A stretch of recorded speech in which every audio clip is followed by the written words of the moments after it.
नमस्कार, आप देख रहे हैं राज्यसभा समाचार। आइए बुलेटिन की शुरुआत करते हैं सुर्खियों से। शीतकालीन सत्र के दूसरे दिन मानसिक दिव्यांगों के कल्याण से संबंधित संशोधन विधेयक को मंजूरी।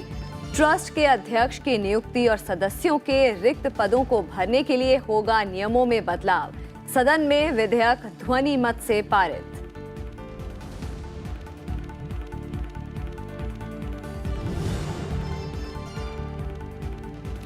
कावेरी मुद्दे पर गतिरोध की वजह से राज्यसभा की कार्यवाही बाधित। अवरोध पर सभापति एम वेंकैया नायडू ने जताई नाराजगी।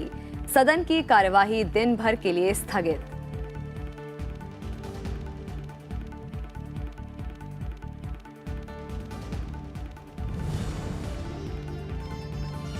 महिला विश्व बॉक्सिंग चैंपियनशिप में भारत को स्वर्ण दिलाने पर सभापति एम वेंकैया नायडू ने मैरी कॉम को दी बधाई। उपलब्धियों को बताया देश का गौरव। उपग्रह GSAT-11 के सफल प्रक्षेपण के लिए इसरो के काम को भी सराहा।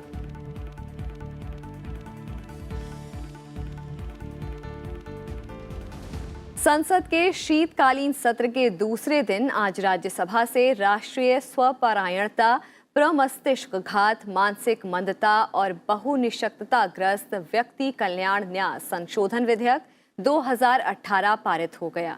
सामाजिक न्याय और आधिकारिकता मंत्री थावरचंद गहलोत ने विधेयक सदन में विचार और पारित कराने के लिए पेश किया। साथ ही उन्होंने सभी दलों के सांसदों से विधेयक को पारित कराने में सहयोग की अपील की, जिसे चर्चा के बाद ध्वनि मत से पारित कर दिया गया।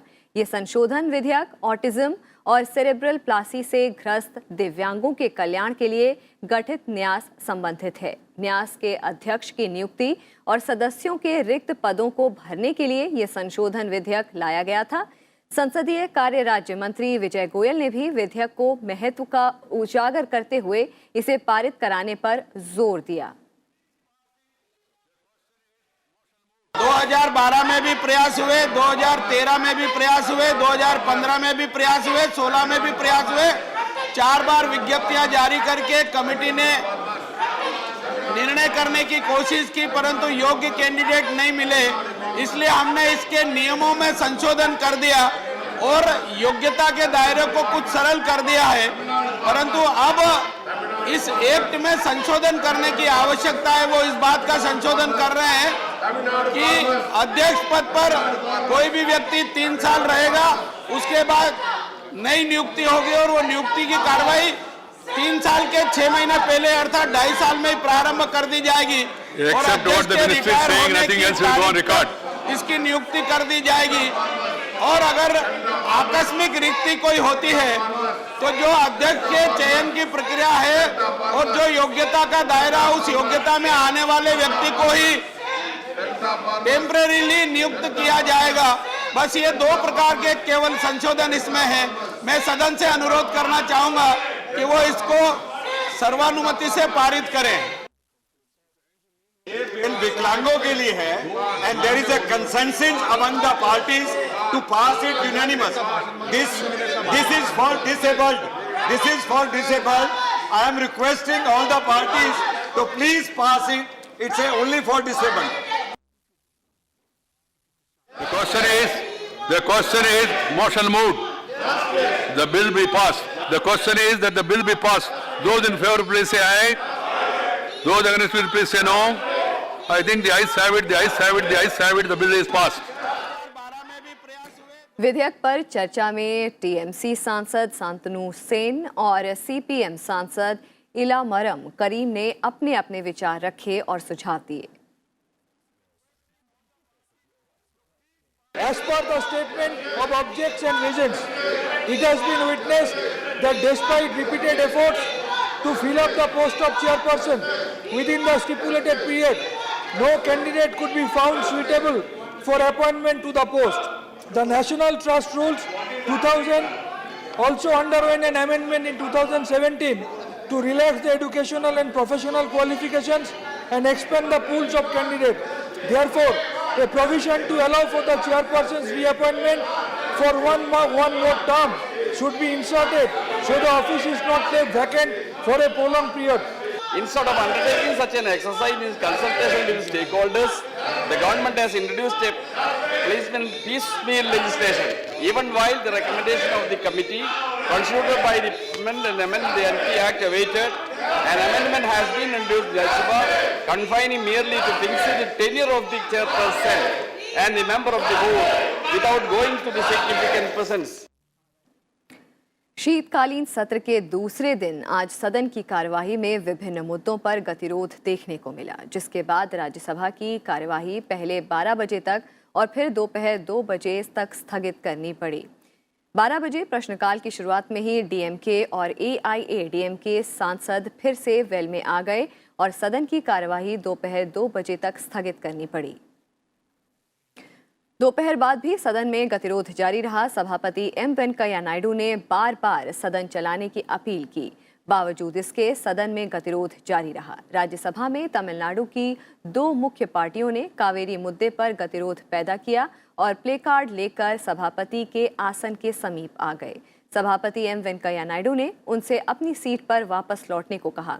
साथ ही बताया कि विभिन्न राजनीतिक दलों ने कई महत्वपूर्ण मुद्दों पर चर्चा के लिए नोटिस दिया है। सभापति ने सदन में अहम विधेयकों को पारित कराने की बात कही, लेकिन सभापति के बार बार अपील के बावजूद गतिरोध जारी रहा, जिसके बाद सदन की कार्यवाही दिन भर के लिए स्थगित करनी पड़ी।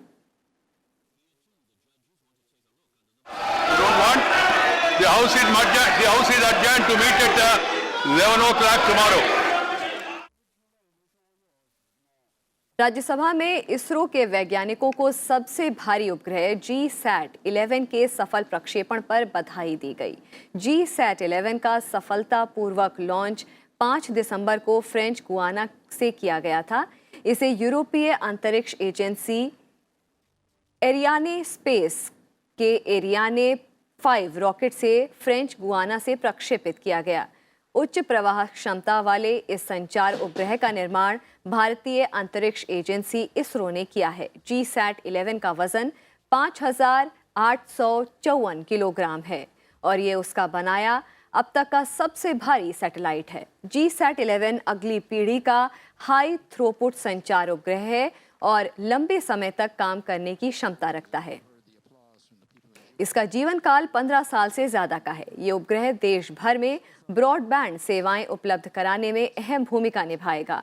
उच्च क्षमता वाला ये थ्रूपुट संचार उपग्रह हर सेकेंड 100 गीगाबाइट से ऊपर की ब्रॉडबैंड कनेक्टिविटी देगा। साथ ही ये देश में उन्नत दूरसंचार और DTH सेवाएं भी प्रदान करेगा।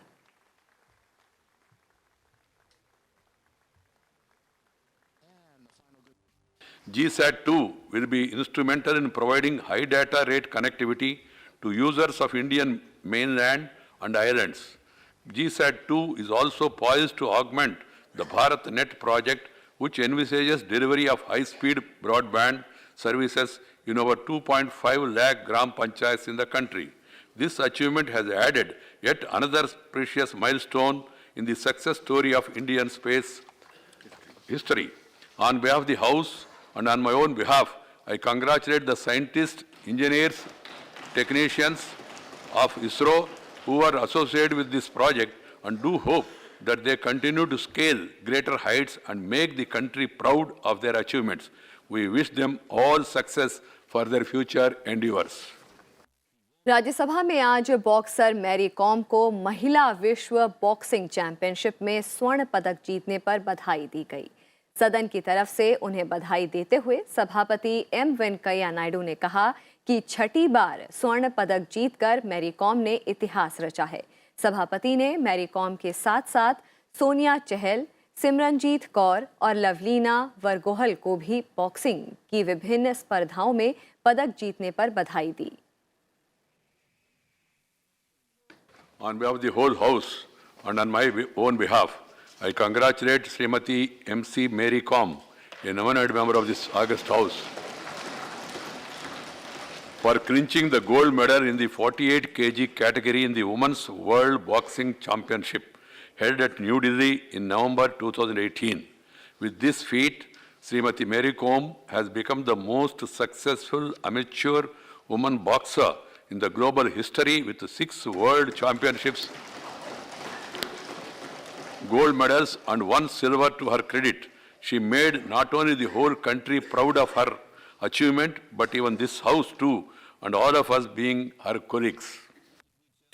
राज्यसभा में आज अमेरिका के पूर्व राष्ट्रपति जॉर्ज H.W. बुश को श्रद्धांजलि दी गई। सदन में मौजूद सदस्यों ने उनके सम्मान में कुछ पलों का मौन रखा। George H.W. बुश का 30 नवंबर को 94 साल की उम्र में निधन हो गया था।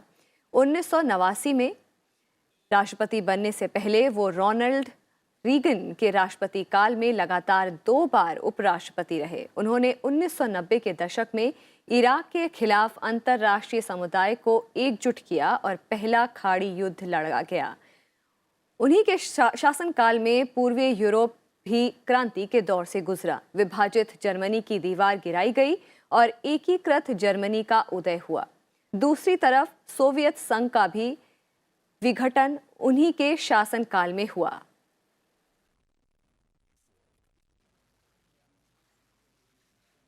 His demise is an irreparable loss to the United States of America and its people.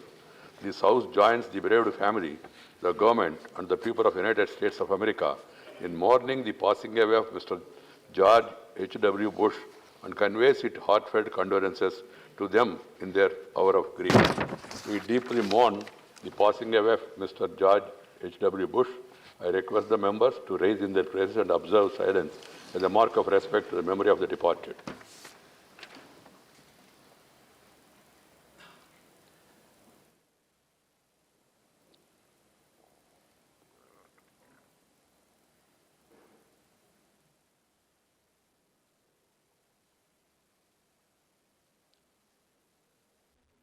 और राज्यसभा के उपसभापति हरिवंश ने कहा है कि देश को आगे ले जाने के लिए कानून नीतियां बनाने के लिए संसद एक मंच है। उन्होंने उम्मीद जताई कि सभी सांसद देश के विकास के लिए मिलकर काम करेंगे। सदन या संसद नीतियों को बनाने, कानून बनाने और देश को आगे ले जाने का सबसे प्रामाणिक, प्रतिष्ठित और सर्वे सर्वा संगठन फोरम आप कह सकते हैं। तो इस फोरम पर मैदान में तो हम एक दूसरे पर आरोप प्रत्यारोप राजनीति करते हैं, पर देश को बनाने का काम हम सब मिलकर करेंगे, ये मुझे यकीन है। एक दूसरे को परास्त करने, पीछे छोड़ने का काम तो सत्ता में, मैदान में हम करते ही हैं, पर सदन का मुख्य धर्म है कि वो देश को आगे ले जाने के काम में कैसे एक मत होकर काम करे और एक साथ बैठकर कानून और नीतियों पर विचार करे, ताकि वो नीतियां और कानून देश को आगे ले जाएं। आज देश संयोग से गांधी की 150वीं जयंती मना रहा है और 6 दिसंबर को हमने अंबेडकर साहब को याद किया। गांधी की 150वीं जयंती के आधार पर कम से कम इस देश की राजनीति मर्यादित ढंग से सदन में चले, यह तो हमारी प्राथमिक कोशिश होगी। और मैं डॉक्टर अंबेडकर को चूंकि हम लोगों ने महज 6 दिनों पहले याद किया है, उनका एक मैं बड़ा दिलचस्प कोट पढ़ रहा था जो मैं आपके माध्यम से देशवासियों को बताना चाहूंगा, जिनको हम संविधान का आर्किटेक्ट मानते हैं। उन्होंने क्या कहा कि लोकतंत्र कब मजबूत होगा, तो 25 नवंबर 1949 को जब संविधान एडॉप्ट किया गया तो बाबा साहब से पूछा गया कि लोकतंत्र को मजबूत करने, बरकरार करने के लिए क्या करना होगा। उनका स्पष्ट जवाब था, सबसे पहले तो हमें संवैधानिक सिद्धांतों को अपनाते हुए सामाजिक आर्थिक उद्देश्यों को निरंतर पाना होगा। दूसरा, और उसके बाद हमारे इन प्रतिनिधि संस्थानों को, जो आप कह रहे हैं संसद, उनको अनुशासन का ख्याल रखते हुए सफलता की कहानी लिखने पर ध्यान देना होगा, ताकि जो आम जनता हमें उम्मीदों की नज़र से देखती है, उसकी जो आकांक्षा हो वो यहाँ पूरी हो सके। तो हम जनता की आकांक्षा, देश की आने वाली नई पीढ़ी के लिए एक उम्मीदों भरी दुनिया के निर्माण का दायित्व तो हमारे कंधों पर है। मुझे यकीन है कि सारे सांसद इस गंभीर अपने दायित्व को समझते हैं और हम बहुत बेहतर तरीके से काम करेंगे। फिलहाल इस बुलेटिन में इतना ही। नमस्कार।